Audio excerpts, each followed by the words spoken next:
Hi guys! Welcome to our channel, Developing Startups. For this episode, we'll be talking about the different ways that startups can get financing, that critical capital that we need.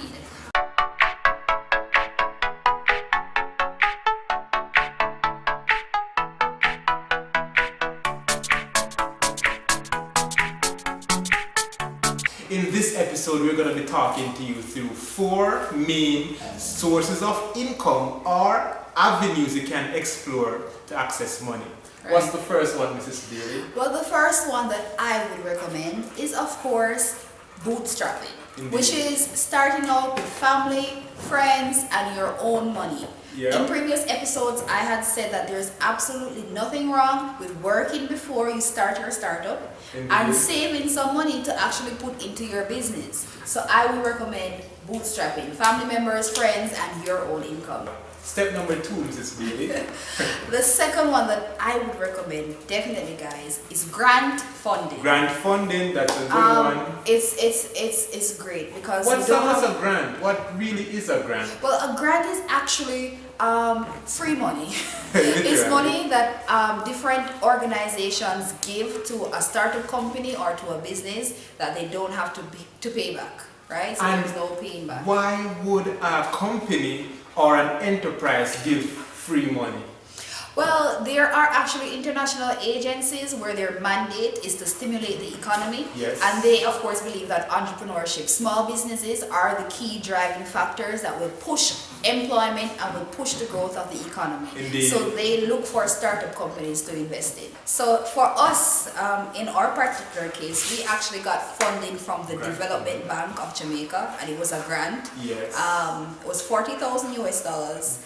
And it was so critical to our business. And of course, as I said, you don't have to pay it back. So you can get grant funding from IDB. IDB has initiatives. And what does IDB stand for? The Inter-American Development Bank, Yeah. right? We can get it from the UN, from USAID. Who else is in the And you market? can check your local listing. Yeah. If you're a developing country, most of these big organizations, they have agendas in your country. They want to alleviate poverty. They want to Climate reduce change is a unemployment. big issue as well. Climate They're funding change. clean tech products that are tackling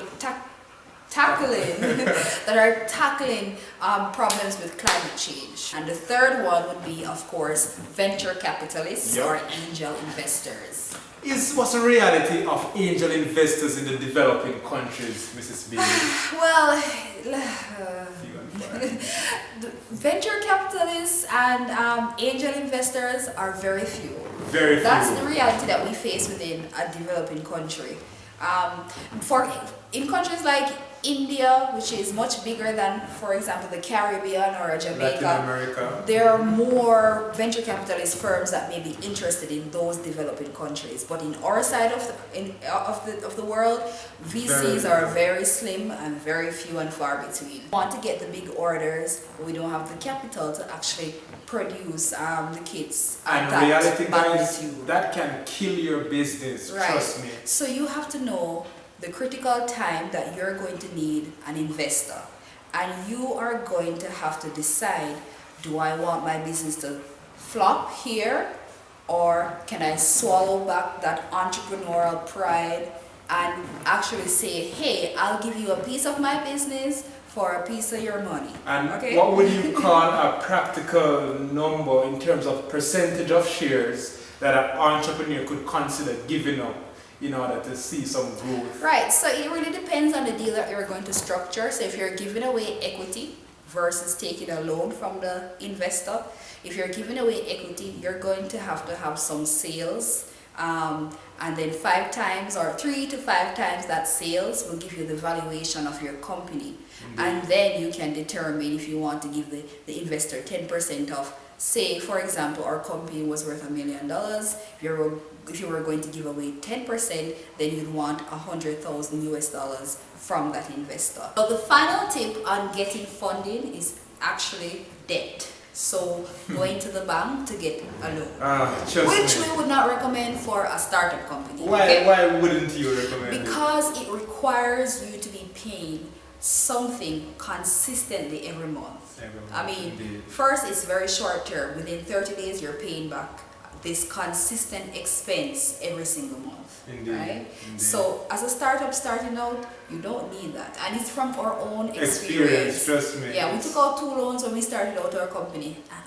Bad. Not recommended. Not Because recommended. guys, at that critical time, you need all the money you have to be reinvesting in your company, to be Indeed. buying machinery, to be setting up proper procedures in your company, to be talking about the legal structure and the contracts that you need to be paying a lawyer to do, you know. Yes. So when you have that consistent income going out towards servicing debt, it's a no Trust me. dreaded debt, Yes. taking a loan. So explore your option, guys. Please give this video a thumbs up if you like it. Comment below with questions. And go ahead and build your amazing empire. Thank you. Bye bye. Take care, guys, and do subscribe. Yes.